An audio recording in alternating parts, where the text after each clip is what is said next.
Taesan noticed his father seemed nostalgic. His father told him, "You will understand this when you serve in the military." Taesan knew what he meant.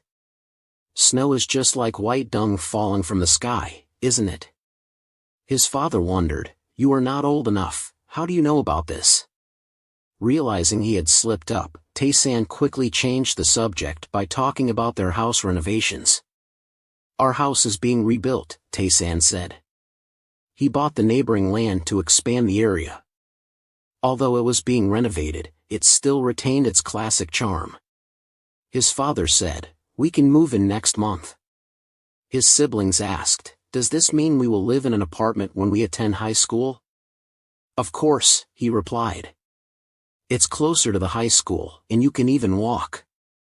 Maybe I'll buy each of you an apartment." Their mother came over and cut an apple into the shape of a bird for the family to eat. The kids asked, "How did Mom manage to cut it like this?" The apple was from Taesan's father's farm. His father said, "This batch is sweeter, the distributors will surely like them." Taesan's father had become a genuine organic farmer. His mother had also regularly visited the farm to help with the recent apple season. Suddenly, his mother asked, "Taesan, you're still writing novels, aren't you?" Right after she asked, he choked. He could only say, "I just submitted 20 drafts." His siblings took the opportunity to flatter their brother, saying, "Our brother is so talented." Ever since Taesan became successful, their mother didn't have to worry about anything and looked much younger. Taesan gave his sisters envelopes, each containing 200,000 won for their expenses.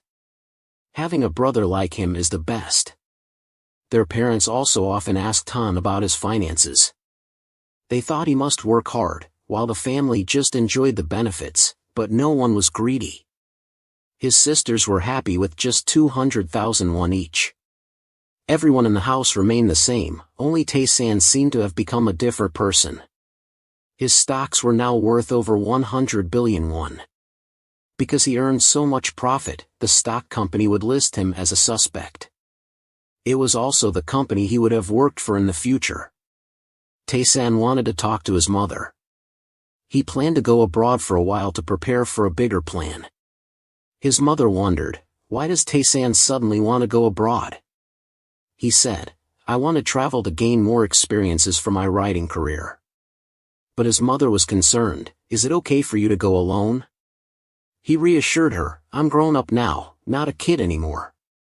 When Taesan's younger siblings heard that their older brother was going abroad, they were extremely excited. They wanted to go too and offered to carry his luggage as porters. "Can we?" they asked. Taesan replied, "You two are not experienced enough, stay home and study." His mother asked, "Have you made your passport yet?" Taesan said, "I have prepared it already." His mother then asked, "Do you want me to come with you?" He hadn't thought that his mother would want to go abroad with him. Taesan's mother proudly declared, "I can speak English, Spanish, and Japanese too." The children were surprised, not realizing their mother was so skilled. "You know 4 languages?" they asked, as she had never mentioned it before. His mother replied, "Why are you surprised? Taesan is a graduate of Hongyan University, after all." Taesan was still amazed that his mother knew 4 languages. He felt he knew so little about his own mother. His mother then said, "I was just joking. But remember to buy me a gift when you return." Taesan's father added, "You kids should thank me for inheriting good genes from your mother, which made you so beautiful and smart." The siblings joked, "Without Dad, we might have been even better." Knowing they were joking, their father still seemed a bit sulky. Their mother comforted him to cheer him up and hugged him, saying, "I love you very much." The kids protested, "We're still here, why are you being so lovey-dovey?" They were just temporary in their parents' eyes. The siblings also ran over, saying, "We love you very much too." Taesan enjoyed this feeling, the feeling of a happy family without worries about everyday necessities. They also reminded their brother, "Express your feelings too, don't be shy." That night, As Taesan was about to sleep, he heard someone calling him. He opened his eyes and realized he was no longer in his own bed. In the mist, a figure appeared. Taesan asked, "Who are you?" An old man with glasses appeared and said, "I'm pleased to meet you." Taesan asked who he was. Seeing Taesan address him as old man, he didn't think he was that old. Annoyed by being continuously called old man, he became angry. "Why are you in this shabby place?" he asked. The old man explained, "Don't be afraid, this is my house." Taesan commented, "This shabby place is your house?" The old man admitted, "It looks a bit shabby due to lack of resources." Taesan asked, "What am Taesan supposed to learn now?" Seeing Taesan's understanding attitude, the old man began to introduce himself. When Taesan was alive, Taesan mastered over 20 languages. Taesan was confused, but for some reason, the old man said there were still 50 languages he hadn't learned. The old man, introducing himself as Chris Badel, a language expert, smiled. Taesan realized the old man was boasting about knowing all these languages. "Why is he telling me this?" Chris explained that his house looked modest due to limited points. Taesan still couldn't believe this rundown place was his house. The old man knew Taesan lacked language skills and offered to help him. "You can't learn languages mechanically," he said. "Languages must be learned through human connections and passion." Taesan thought the old man might be a sage but found him somewhat unimpressive. Chris advised, "To learn languages, you must first determine your goal." Suddenly, he appeared and started lecturing. He seemed like an unprofessional literature teacher. Taesan couldn't focus on what the old man was trying to say. Chris said, "To excel in foreign languages, it's important to choose correctly." Seeing Taesan decide to try, he thought it would be good to see how he does. Chris said, "Just ask, and he can help." But Taesan wanted to know how to proceed, as normally others wouldn't delve straight into issues with him. Taesan said, "Don't tell me he's just here to ramble about the issues we just discussed." Seeing him confused, Taesan guessed it must be his first time encountering a mortal. Earlier, Chris should not have revealed so much about himself. If it's because of not having many points that he's in this dreadful place, then he's targeting Taesan to earn more points. Taesan asked Chris, "Is he really a fairy?" He replied, "What nonsense are you talking about? Of course, he must be." But Chris lacked confidence. Taesan thought he must find a way to boost his confidence. Chris said, "Don't mind what he says." But Taesan found him rather talkative. Chris said, "In the past, he only focused on studying and did no good deeds." He thought Taesan was asking too many questions. Chris said, if he had more money, he would have donated more. Interrupting, Taesan asked, "Then why did he become a fairy?" Chris said, "In his life, he studied languages diligently, so after death, he became a deity. He even mastered the special language of the goddesses." Taesan realized, to become a deity, one must contribute something. He continued to probe Chris for more information. He wanted to know what merit points were and if he needed them. Frustrated with Taesan's incessant questions, Chris said, "Stop interrogating, he's a criminal too." Taesan asked, "Did you secretly summon me to earn more points without proper registration?" He asked Chris if it's true that points are hard to earn. Chris was surprised that he knew this. Faced with Taesan's threatening look, Chris had no choice but to admit, merit points from Taesan's good deeds are very valuable. Taesan learned that to become a deity, he must accumulate merit points. His ancestor praised him for trying to save a child, recently exposing a gang, and resolving school issues. Taesan's resurrection was already a miracle. Taesan asked, "Why does Chris talk so much?"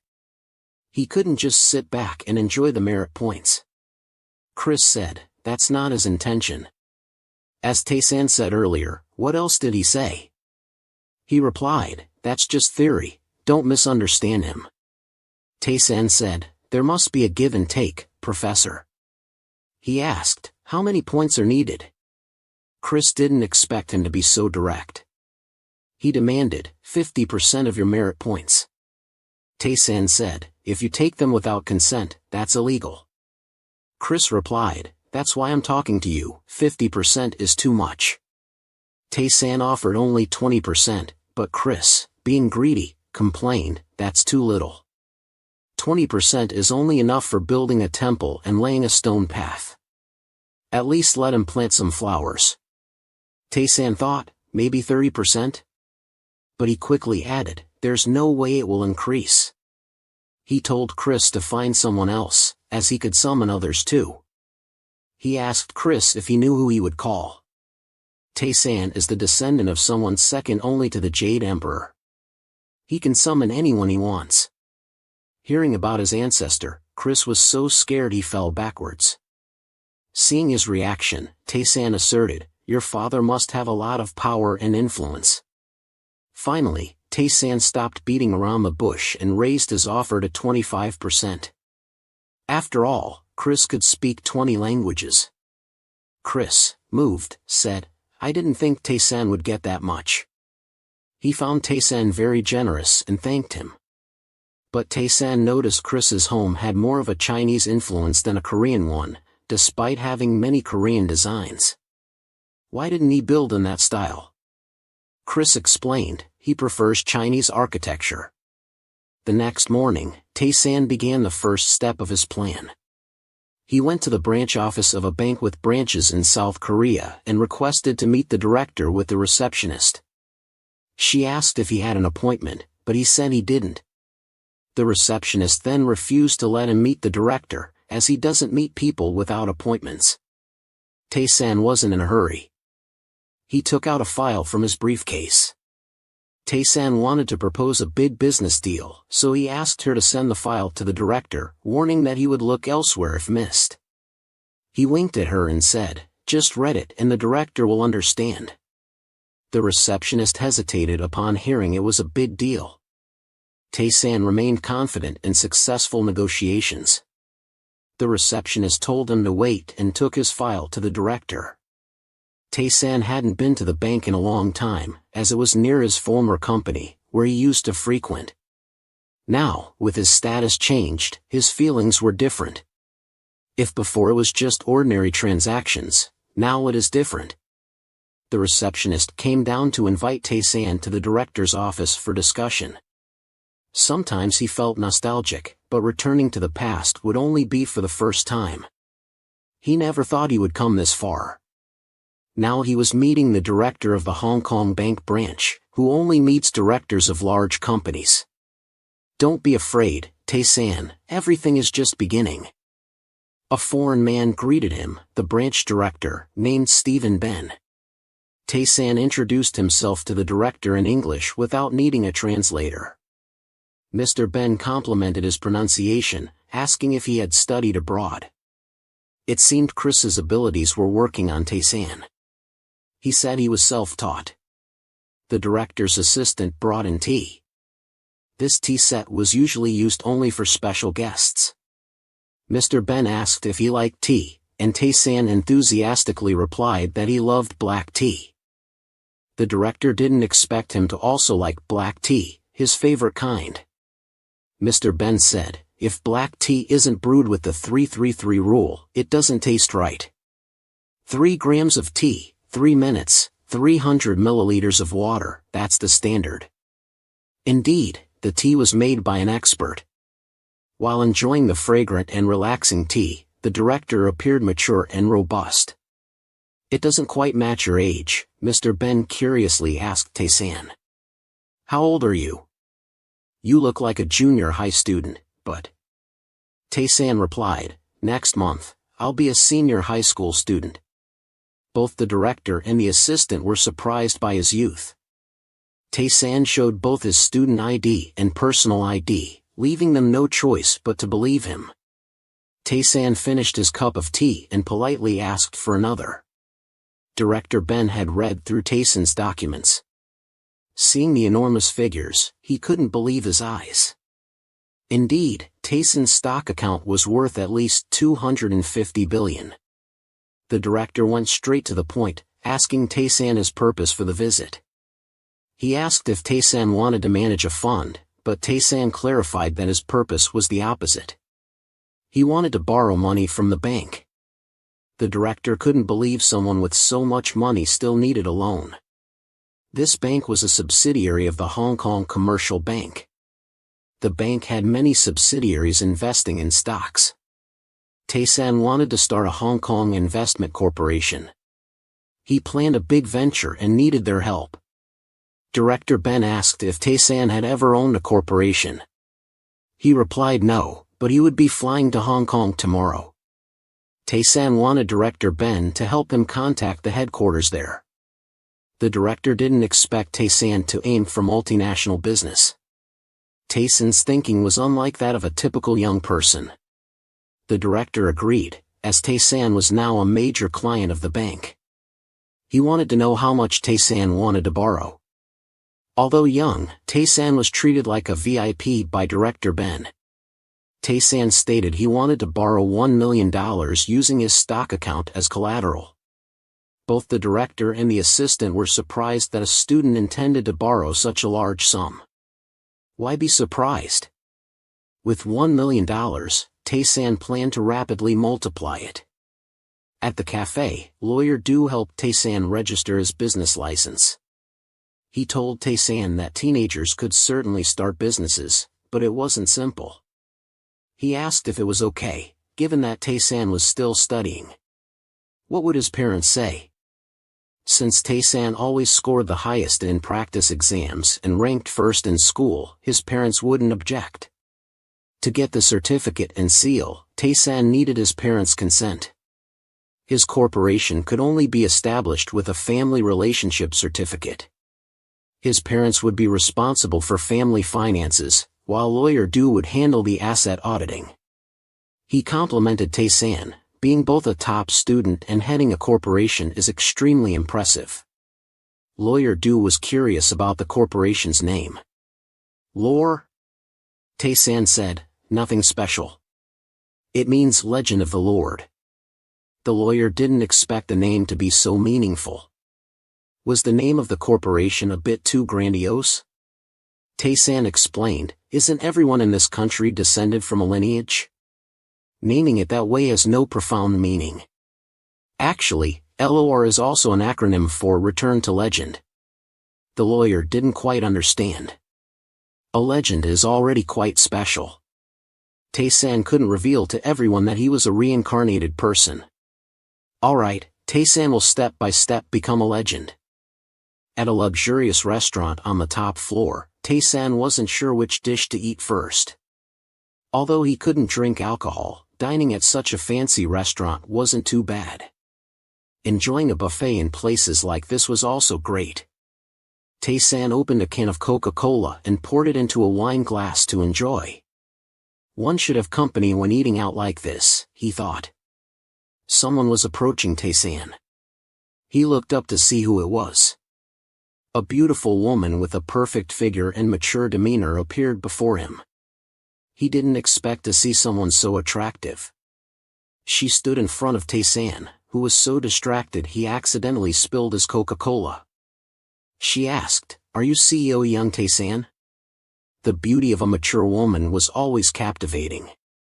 She introduced herself as Josea, interviewed by Lawyer Du to become Taesan's assistant. He complimented her beauty, and she thanked him for the compliment. Saya also complimented Taesan for being young and handsome. He replied, "People often say Taesan look younger than my age, but it's not just looks, Taesan am actually young." He enjoyed his Coca-Cola. Saya was surprised that the meeting place was a buffet. Taesan explained, eating together helps people relax. In the 4.0 era, people need to change their way of thinking. Saya didn't understand what the 4.0 era meant. Taesan clarified, "I mean people need to change their old habits. That's also the philosophy of my company." Saya wanted Taesan to interview her on the spot, but he declined. Taesan said, "You can start working tomorrow." Saya didn't expect to be hired so quickly without Taesan even reviewing her resume. Taesan said, Lawyer Do recommended you? That's enough. Reviewing the resume isn't necessary. The company wasn't fully operational yet, so there wasn't much work. If Saya wants to take some extra language courses, she can do so. Saya thought she was hired too easily, wondering if the company's salary was too low. Taesan understood her thoughts. Saya boldly asked, "How much is my annual salary?" Taesan replied, 700 million a year. You're getting a sky-high salary just starting, plus 4 types of insurance. Saya couldn't believe a newly established company would pay such high salaries. Everyone around turned to listen. Taesan asked if she thought it was too little. Saya waved her hand, saying, "This is way too much." Taesan added, "There are additional payments, like bonuses, extra bonuses, a 13th month salary, and holiday bonuses." She then asked, "Is Taesan running a corporation?" The idea of a corporation seemed appealing to her. Then Taesan said, "Not at all." She asked if he was doing any business. He jokingly replied, "I'm a thief." Saya didn't understand his casual remark. Taesan continued, "I will steal all the money in the world."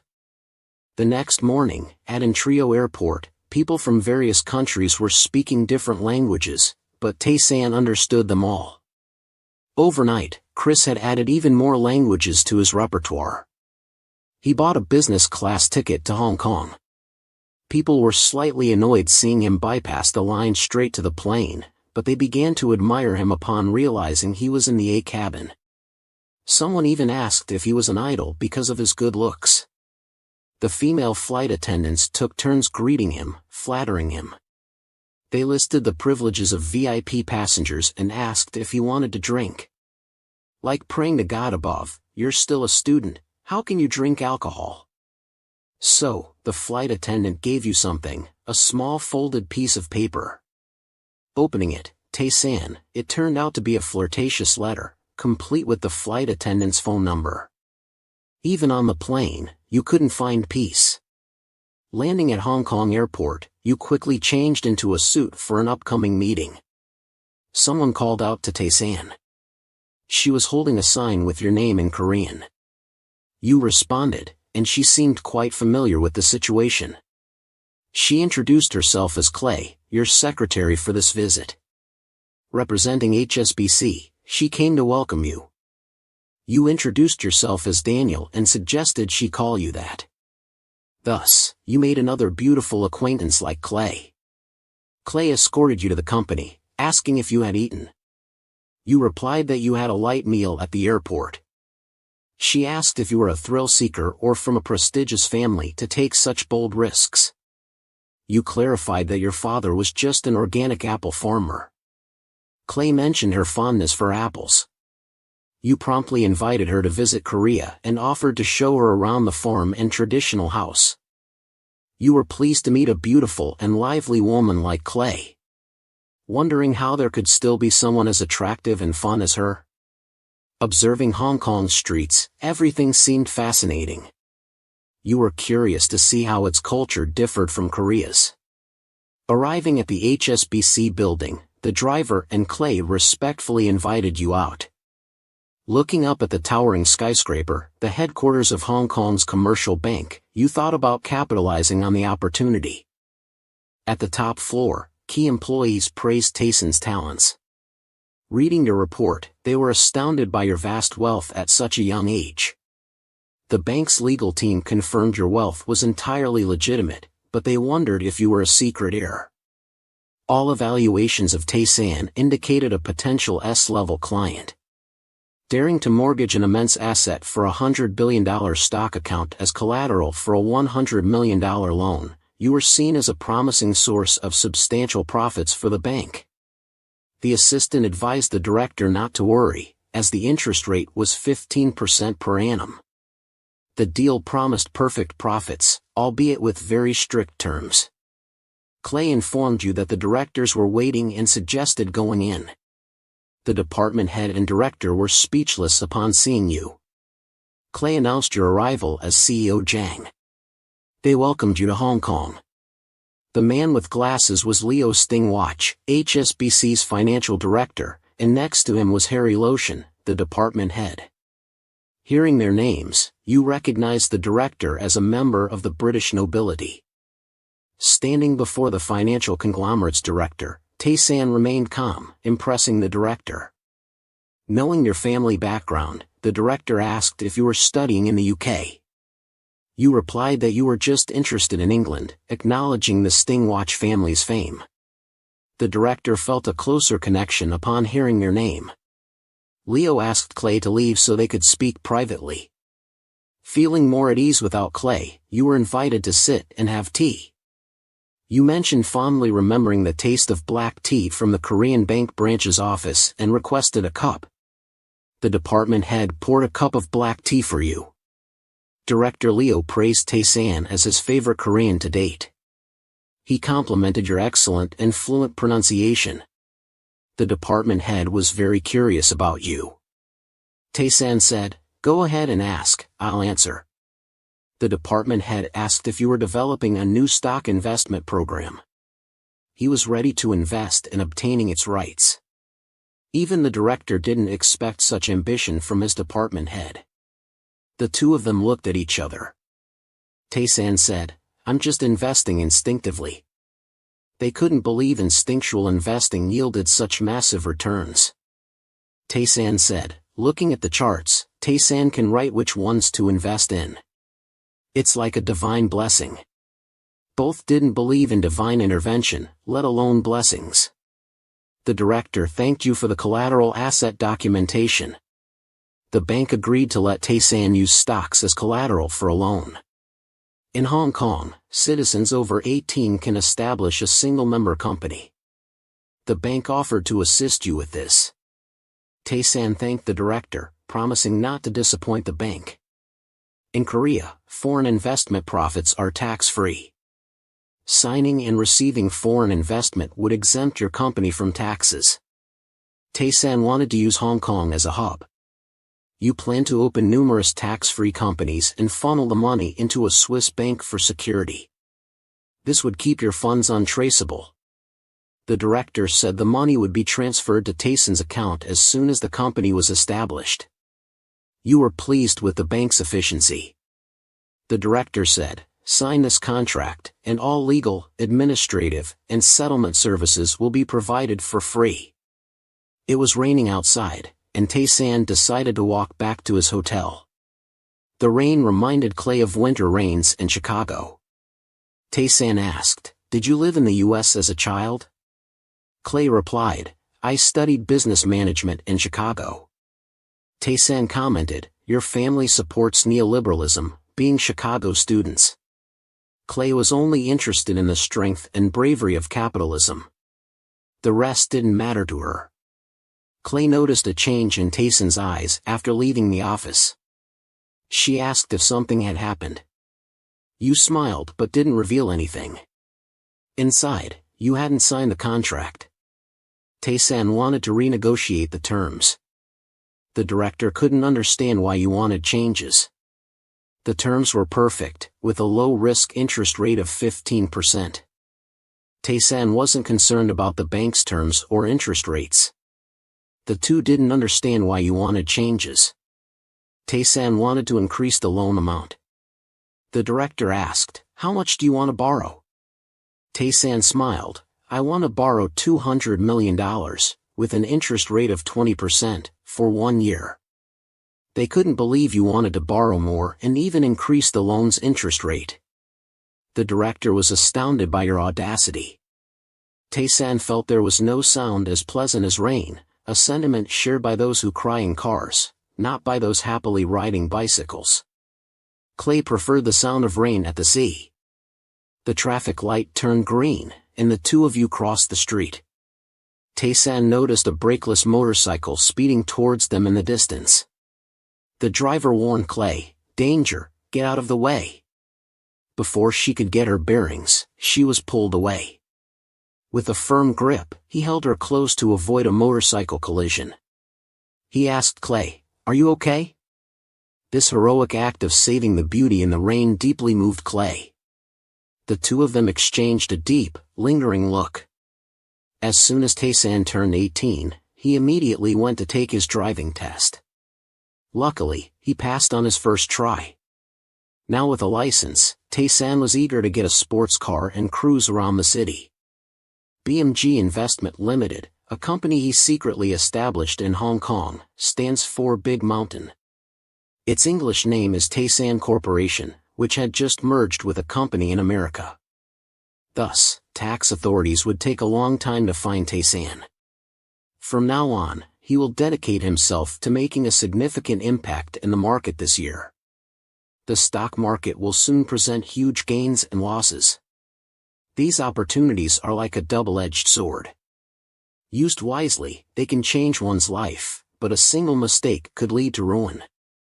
If there's any discrepancy in the data, Taesan will immediately withdraw from the game. Currently, he's investing $3,000 in each transaction. If successful, each transaction could reach $40,000. He's investing everything in crude oil. By January 2007, the market had reached its peak. However, it wasn't until May that they began exploring this market. Soon, everyone will be investing in oil, making the market more vibrant than ever. The oil industry will surge. Import prices for gasoline will rise. Now, Taesan must predict the trends of these two markets to make his trades. Today, his total investment is $47,000. With 1,500 transactions, he could earn a total profit of $713 million. This will be enough to settle his debts with the Hong Kong bank before the due date. He's now checking the interest rates of LOR. Taesan's total assets have reached $750 billion. Tomorrow, with just a click of his mouse, he will shake the entire market. The stock exchange will be in turmoil. The next day at the stock exchange office, an employee urgently calls the manager. The manager asks, "What's the commotion so early in the morning? Is the sky falling?" The employee is shocked to find that all the trading platforms have vanished. The manager is confused. The employee explains, Taesan has withdrawn all his investment funds. The manager wants to know how much was withdrawn. The employee replies, the total transactions amount to 100 billion. The manager is incredulous, 100 billion? Why would he withdraw everything so suddenly? Everything was normal just yesterday. He orders an investigation into where the funds were transferred. All the money was moved to an investment company named LOR through a linked account. The manager asks about the bank's situation. The employee replies, this morning, the main bank had a significant investment fund missing. The manager immediately contacts LOR Corporation. Early in the morning, the corporate office is overwhelmed with calls. Everyone, from banks to securities and stock companies, wants Taesan to invest in their companies. Even the director of the National Financial Department wants to meet Taesan immediately due to an urgent matter. Saya is puzzled, wondering what issue Taesan could have caused so early in the morning. Saya is relieved that Taesan has finally arrived to address these issues. Taesan asks Saya, "Did you bring the coffee to the office?" She informs him that brokers and banks want to meet him. Taesan is surprised that his withdrawal has caused such an uproar. He asks if she has prepared what he requested. Saya replies, "It's all ready. Just go down to the parking lot, and you'll see." Taesan thanks her for preparing the paperwork and instructs her further. "If they call, just hang up, that'll save you from the trouble," he advised Saya. Saya didn't expect him to be so nonchalant about everything. The government will soon find a solution to the financial shortfall. The tax exemption policy for foreign investments over the next 3 years will prevent him from having to pay any taxes for a while. Taesan must now leverage every advantage to make money. He took the elevator down to the parking garage. When the elevator doors opened, Taesan was greeted by his dream car, a brand new convertible Porsche 921. Driving it out on the streets, he knew everyone would be envious. Taesan revved the engine and sped off, leaving a trail of dust for those behind. At the girls' high school, a graduation ceremony was being held for Jae-jin, who had won a scholarship to Seoul University's law school. She was awarded a special prize by the mayor himself. Everyone applauded enthusiastically. She was indeed the top student of her school. The sound of the cheering extended outside the auditorium. Taesan drove his new car into the school, holding a bouquet prepared by his secretary Saya. As Taesan, he came to the girls' school to congratulate Jae-jin on her graduation. Dressed impressively for the occasion, Taesan, the perfect gentleman, was admired by all the girls. Jae-jin had excelled in her studies and won a scholarship to Seoul University. The principal invited her to give a speech on behalf of all the students. In her speech, Jae-jin thanked her parents for raising her, her teachers for their guidance, and her friends for their support. She promised to strive and make everyone proud.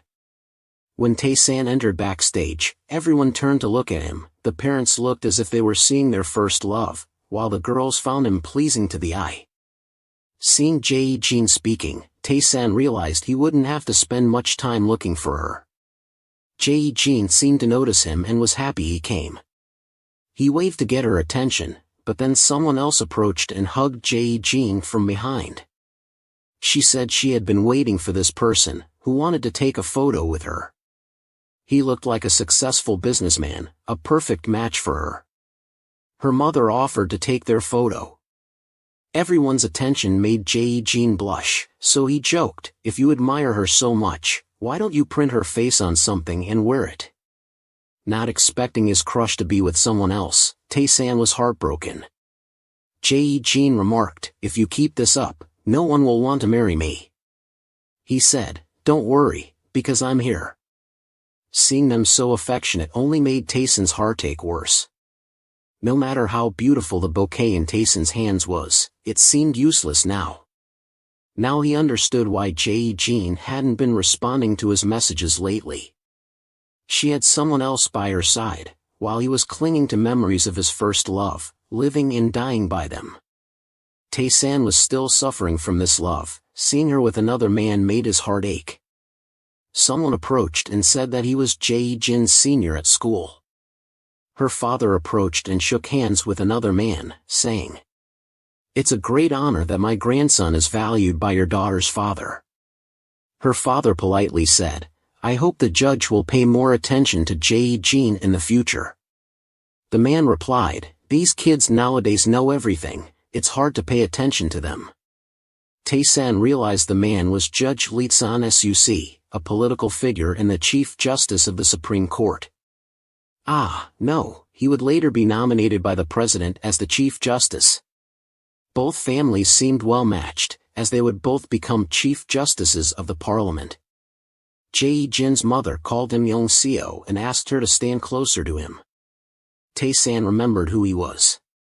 Young-seo was the third son of the Aniclimax, a young man who excelled in law school in Korea. After graduating, he was considered for a position in the conglomerate and became its director. Online articles described him as a playboy named Cha-nam. Just as the female students started noticing Taesan and approached him for his number for easier communication, he wasn't in the mood and just wanted to be left alone. Jae-jin seemed to notice something on his side, even calling his name. He noticed and knew this, but she was too shy to want him to come closer. Young-seo asked if Jae-jin knew Taesan, but she denied it, claiming to have mistaken him for someone else. Jae-jin then boldly held Young-seo's hand without any hesitation. Taesan realized that women often prefer successful men like him, and as the son of a large conglomerate, he couldn't compare with the son of a farmer. Life isn't fair, the better man wins. Taesan left while everyone else stayed to congratulate Jae-jin. Leaving the school grounds, Taesan looked at the unneeded bouquet, unsure what to do with it. He thought about throwing it away, but then he saw a timid girl, different from the cheerful graduates. He also saw the proud spirits of her parents behind her, happy that their daughter had graduated and officially become an adult. Taesan sighed, still seeing ghosts. The girl was crying alone, missing her deceased parents. Taesan approached her, offering the bouquet to congratulate her on graduating. She was surprised to receive flowers from a stranger. Taesan conveyed her parents' message. They were happy to see her grow up to this day and wished her a happy life, carrying their legacy. She couldn't believe Taesan knew her parents. He left, reminding her to live happily. His flowers found a recipient, not ending up in the trash. Back at his apartment, Taesan drank beer messily, not bothering to clean up. Drunk, he slumped on a chair. Someone tried to wake him from his sorrows, but it was difficult. After several attempts, Taesan finally opened his eyes. Just waking up, he saw a large ghost in front of him. Taesan never expected to have another child, and was surprised to find them at his house. But the person, realizing Taesan didn't recognize him, decided to introduce himself. He was Casanova, a knight from the land of Senka, and one of the most experienced lovers. Taesan began to doubt when he heard this name. Casanova said they had much in common and were quite interested in Taesan.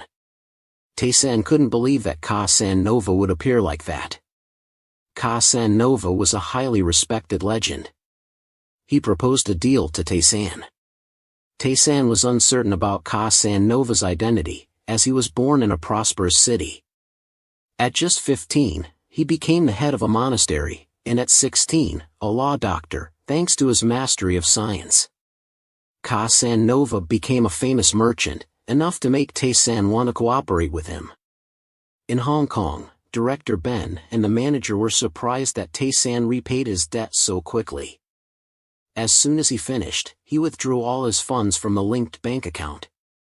Director Ben ordered the manager to investigate where the money was transferred to. The linked bank had closed, and they couldn't anticipate Taesan's move. It was Director Ben's mistake, and the manager didn't think Taesan could have planned this. They would investigate.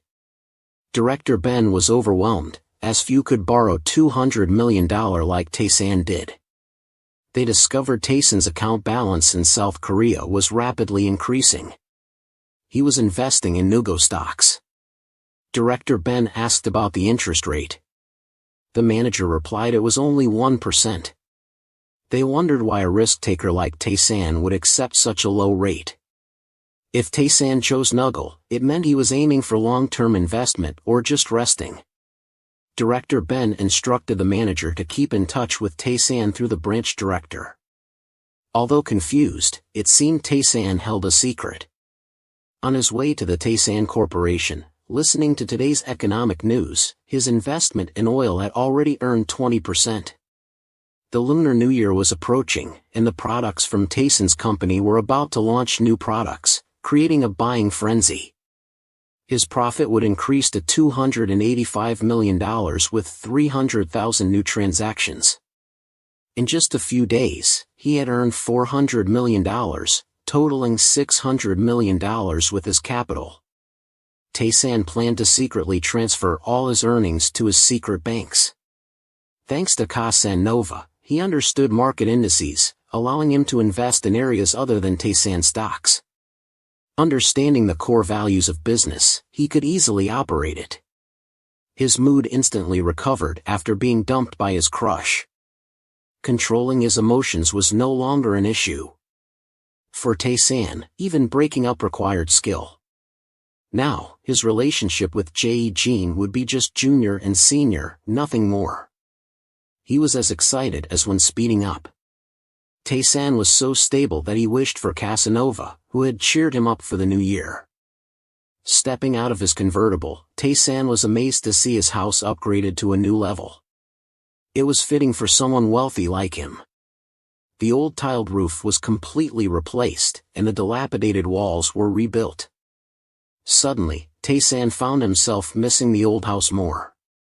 In the house, there was also the barking of a puppy, a dog that was supposed to have died, but now was happily wagging its tail at Taesan.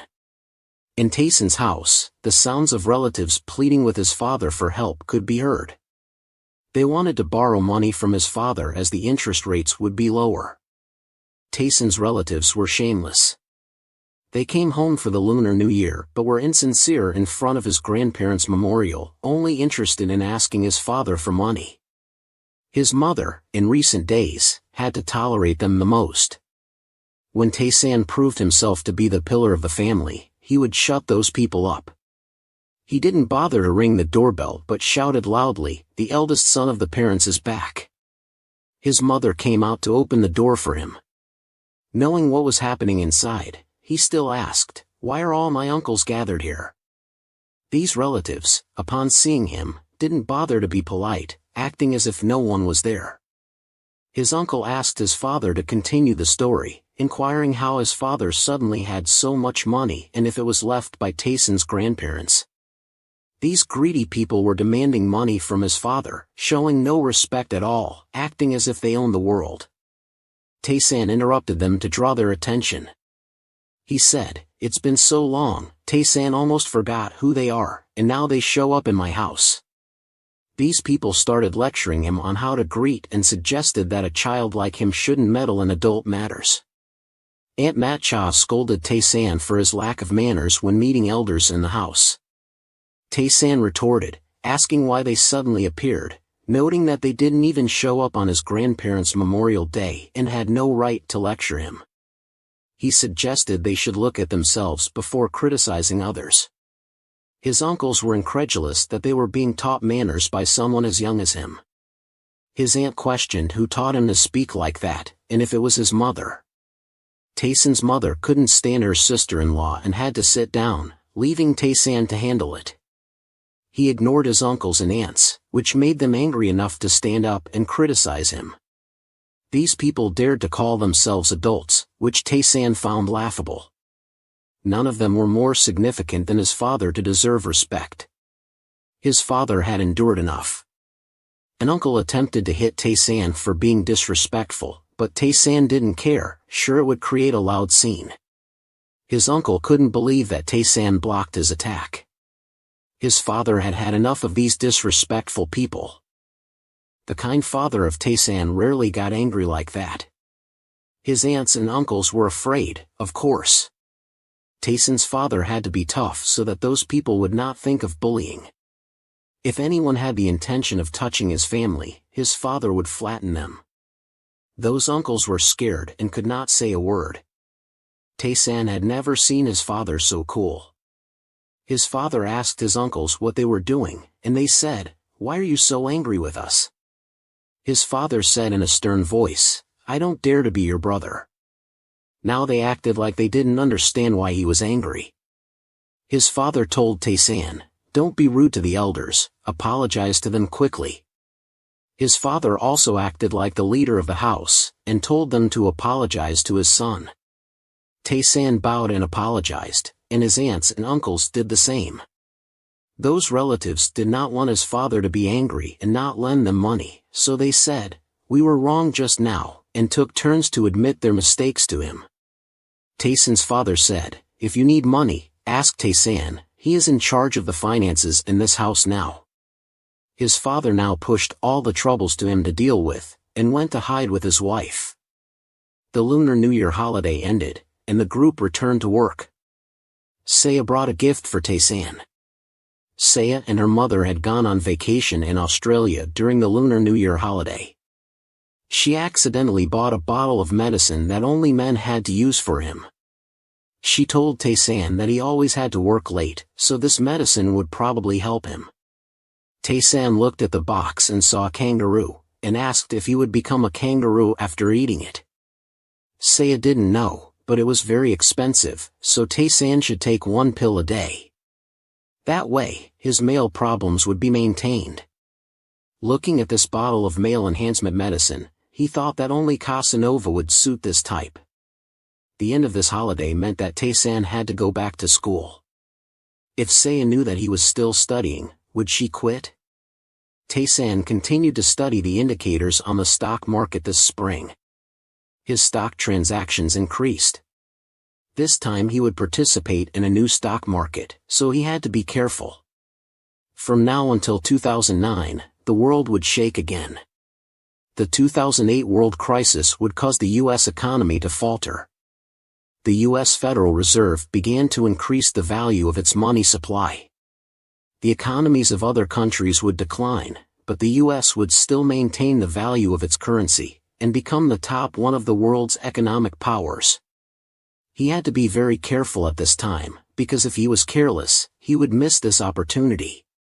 Currently, real estate prices were falling, but Taesan knew that in a few years they would continue to rise.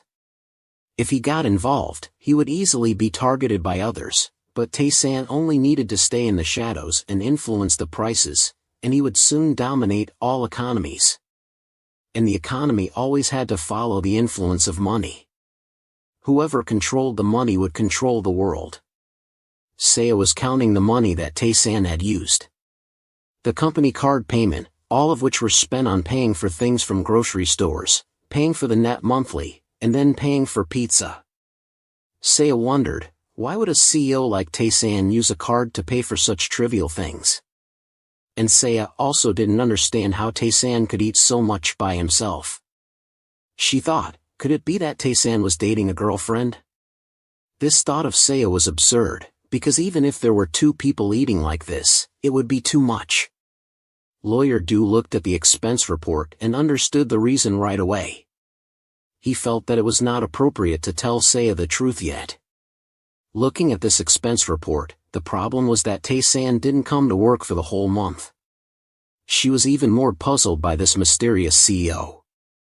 She hoped that he didn't fall into depression and decided to eat a lot, to the point of overeating, to ease his heart.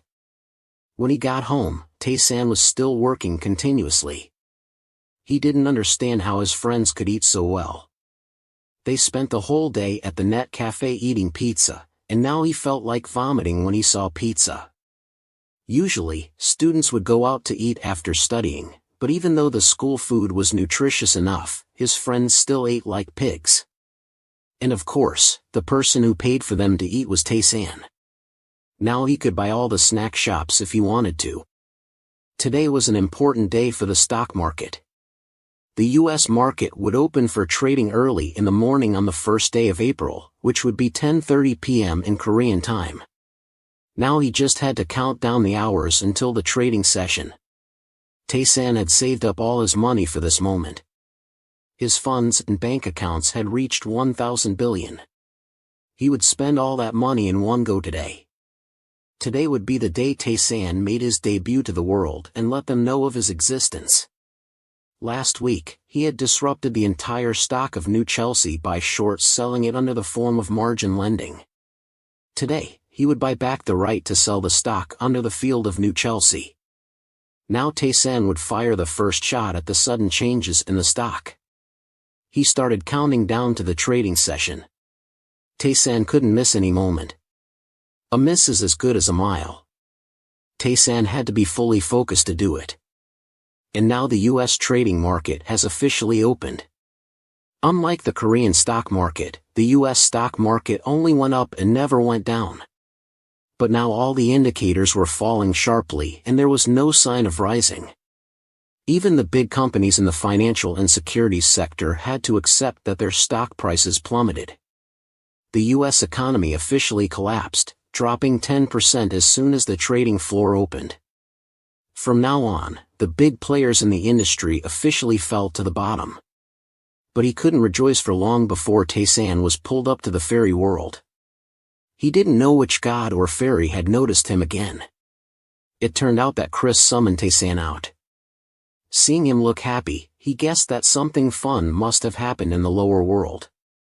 Chris was not like the cunning Casanova. Taesan could easily play Chris back if he wanted to. Chris congratulated him on leveling up, but Taesan didn't know what the hell he leveled up. He knew he had just messed with the world's largest economy. But Taesan's body didn't feel any different. Could it be that only fairies could see it? Chris could see the halo around Taesan brighter, but he didn't see anything. And why did this old man call him up when he was doing fine? Chris just wanted to bite his head off because he always thought badly of him, but he was holding something that made Taesan interested. A language that Chris had just discovered would make Taesan go crazy, he thought.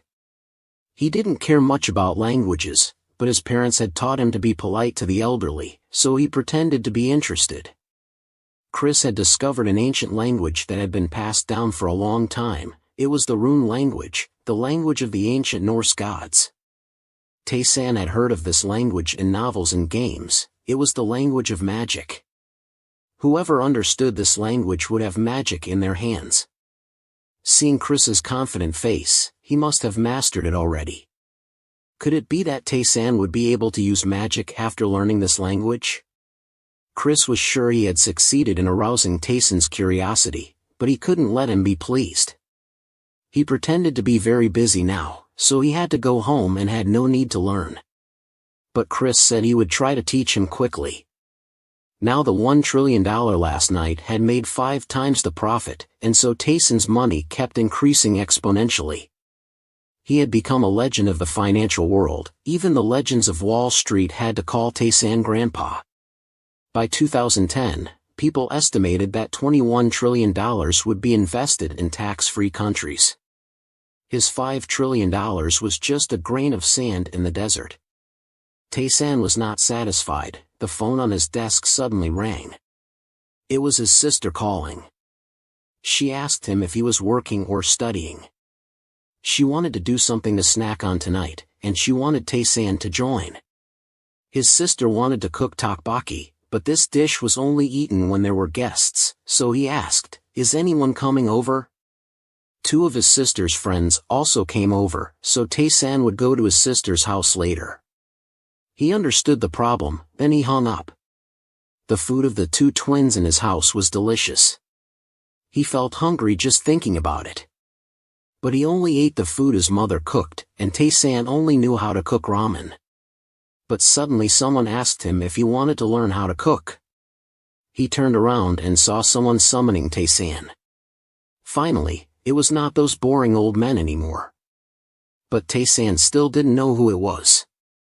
And why did he cross over to a Korean kitchen in the ancient style? The woman welcomed him to her kitchen. Looking at the station for dishes in the feudal style, the stove still had to rely on human power to light it.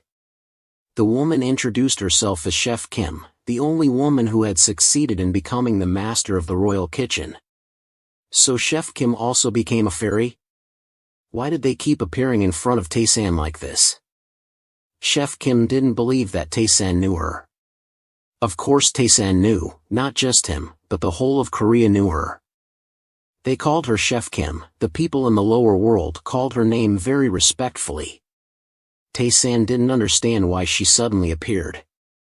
But Chef Kim said she appeared according to his wish. But what the hell did he wish for at this time? But Chef Kim said, didn't he want to learn how to cook? How could the fairies hear his thoughts? Taesan just wanted to eat tteokbokki. She explained, fairies could do anything as long as it was within their power, so listening to his wishes was a small matter. And those who needed merit points, like Chef Kim, would always pay attention to these issues. Why did even the big chef need merit points? Why did they like Taesan's points so much? The big chef explained, because Taesan had a lot of merit points, he became the focus of attention of many fairies. Although the big chef could cook to earn points, those points were not as many as the merit points earned from humans. Therefore, the fairies liked Taesan's merit points very much. The big chef explained in detail the reason why. He was careless and got called away, but he still didn't understand why the fairies approached humans for merit points. The big chef advised. When Taesan died, he would understand. He had turned green once already. Although he was not a disciple of any god, he could communicate with them. This was a bit rare, as the big chef had also met some disciples before. There were still many gods that Taesan didn't know much about. The big chef told him to be careful, because not all of them were trustworthy. They were all cunning, and could trick him out of his merit points at any time. The big chef also didn't forget to praise his ancestor as very powerful, but she forgot that she was not his ancestor. Well, since he was here, he might as well start working. Taesan bowed, hoping that the big chef would take care of him. The big chef was also very happy to guide him, and then she asked for a deal right away. He agreed without any problem. Then the big chef started to explain the purpose of cooking. Taesan didn't want to learn any theory at all. Then the big chef also mentioned Sanwonmore on Mount Juji that he didn't know who he was. He finally found out that he was the old man who taught him martial arts when he first arrived. At the twins' apartment, his sister, Taesan, chopped onions skillfully, lined the pan, and performed in front of his sister and her friends. He was so professional that even the chefs had to worship him as a master. The kids asked his sister, was Taesan a chef? But the girl said, he only knew how to cook instant noodles before, but now he looked even more blurry than the food. He looked like he was going to compete in Master Chief. Seeing a handsome guy standing in the kitchen like this, which girl wouldn't be smitten? They even fought to be Taesan's wife. A delicious dish, cooking well, must be delicious. Although the big chef was not his ancestor, she was very enthusiastic about Taesan. But he couldn't think nonsense, because the big chef could read his thoughts. Taesan's dish was finished. The way he decorated it looked like a 5-star restaurant dish. Taesan said, this was the first time he cooked, so after they finished eating, they should give him some feedback. The kids looked at the dish that was brought out and couldn't believe that this was the tteokbokki they usually ate. It looked so good that it must be delicious enough to lick the plate. Each of them tried a piece and couldn't believe it. His sister dropped the plate on the first piece, and the others also had strange expressions. Taesan thought the kids were poisoned. He asked anxiously, are you guys okay? He didn't understand why they cried after eating. Even his sister couldn't speak because of crying. He wondered if there was something wrong with the food he cooked that made them cry without saying anything. Finally, they gave him some feedback. He was eagerly waiting, and it turned out that his food was awesome, so delicious that they wanted to cry. Taesan was shocked. He thought the food was toxic or something. Then they fought over the food while crying. He told them, eat quickly, it will taste bad when it gets cold. They even praised his tteokbokki as the best in the universe. He also tried it, and asked, is it that good? He only had one bite and he also shed tears. He thought, did I make this? It's so delicious that I can't breathe. After eating, he had to take responsibility for the tteokbokki dish that he made for his siblings. Luckily, his sister defended him, or else he would have been eaten by them. He earned a lot of merit points for cooking for the girls. After enjoying the food, he had to go back to work. It was night time, but he still had to work hard to make money. It was time. He opened his computer and he was ready to make the stock markets crash. Now, he had to earn two things, money and points. He started to pay attention to the real estate market. The real estate transactions were always stable, but they could easily avoid taxes. He looked at the chart of the real estate value, and it had increased 50 times since his last investment in late 2007. The chart had some drops, but he didn't care. This time, he targeted the Canadian market.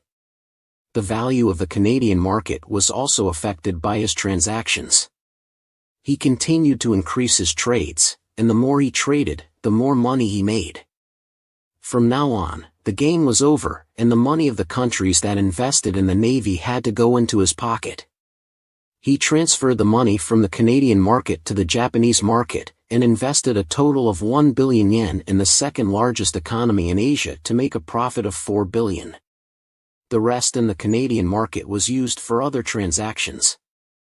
A few days later, he sold the stocks under his name and returned $200 million to the student bank, both principal and interest. From now on, he was not bound by any lenders. He was free, which was one of his work mottos. From now on, he just enjoyed the pleasures of being rich.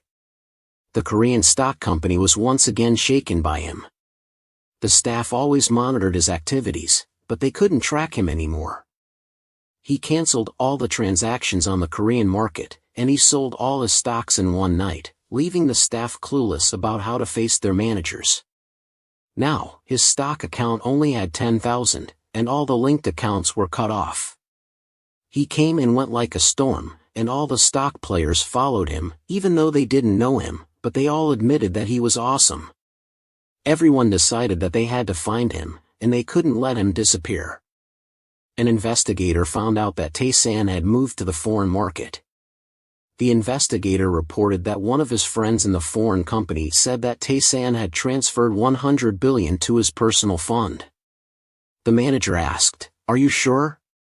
The investigator confirmed, "This is Taesan's money." The manager asked, "What about the L.O.R group?" The investigator said, "There is no movement, their transactions are fine, a little fluctuation." The manager said, "You should have gone to Taesan's company, you lost all your Harrier." Then the investigator also jokes, "If L.O.R hired me, I would also be a dancer, quit my job right away." But who doesn't want Taesan's money? He is already rich in the domestic market, but he also plays the foreign market. I wonder if it's okay. Maybe Taesan will change his title from stock god to foreign exchange god. It's almost summer vacation, his senior year life is very peaceful, not drama like the upperclassmen. Everyone, although under pressure from exams, can still smile. They always have to smile. Taesan asked his mother to represent him and order an air conditioner and a fan for each class, so that it would be cool, not like this summer, they would only sweat. The kids in the class always praised his mother to the sky. His charity work and anonymous scholarships helped him earn more merit points, but he still didn't know how to calculate this point. Today is the day Taesan closes his Korean stock account. At this time the Canadian market will fluctuate more than the Japanese market. His friends didn't know what he was calculating, so he was so absorbed. Their carefree and cheerful friend was gone. Although Taesan had more money now, they also felt he was more quiet. They were happy to eat and play net, but Taesan was still like before, it would be better. The flip phone in Taesan's bag suddenly rang, he opened it to listen, and a loud voice called his English name into his ear. Taesan was startled, he didn't remember who called his English name. The person on the phone asked, "Don't you remember me?" Hearing this voice, it could only be Clay. Oh my God, why did Clay call at this time? He remembered the rainy night, and the vibration that the weather brought. Taesan and Clay's hearts both missed a beat. They looked at each other affectionately under the rain in Hong Kong. Taesan gave Clay his first kiss. Now his friends saw him speaking English, they thought he must have picked up a foreign girl. Clay asked what he was doing. Taesan couldn't say he was going to school, so he casually said he had just finished breakfast. Director Ben sent his greetings to him, so she wanted to pass it on. Clay asked if he didn't remember her.